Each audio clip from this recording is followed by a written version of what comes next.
All right, so let's talk about an important aspect of our life, which is fear, and why we should not be afraid of anything, why we should be fearless.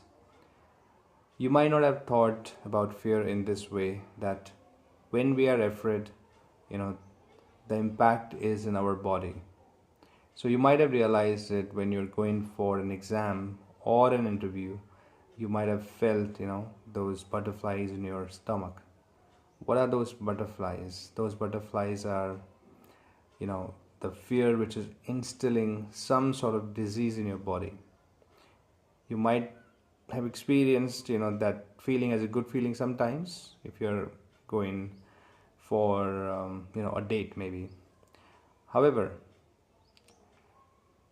those fears that we have trapped in our body, in our subconscious, they would eventually lead us to a dramatic phase of life, you know. So we must be fearless. We should try to get rid of the fear, and in order to do that, the best thing, that you can do is you can realize that you're not this body, you're not this mind. Obviously, it will take some time to get to this understanding, but everyone can get it because we all are part of that energy, the energy that runs the universe, the entire universe, many, many universes that we have.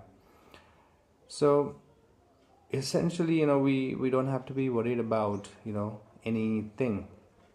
The fears we have are actually the outcomes of our desires. When we desire for something and we are afraid that that desire may not be complete, and that then produces some sort of fear, like the financial fears, like the fear for the health, fear of for the health or well-being of our loved ones. But being afraid, would that ever help? No, because in reality that will have no impact at all at anyone. It will only have an impact in your body. It will, start producing or start, kind of sparking a disease in the body.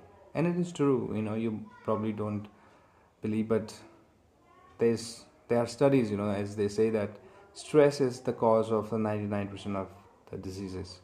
And what causes stress? Fear, desires, fear, all these things. So why don't we live fearless? Why don't we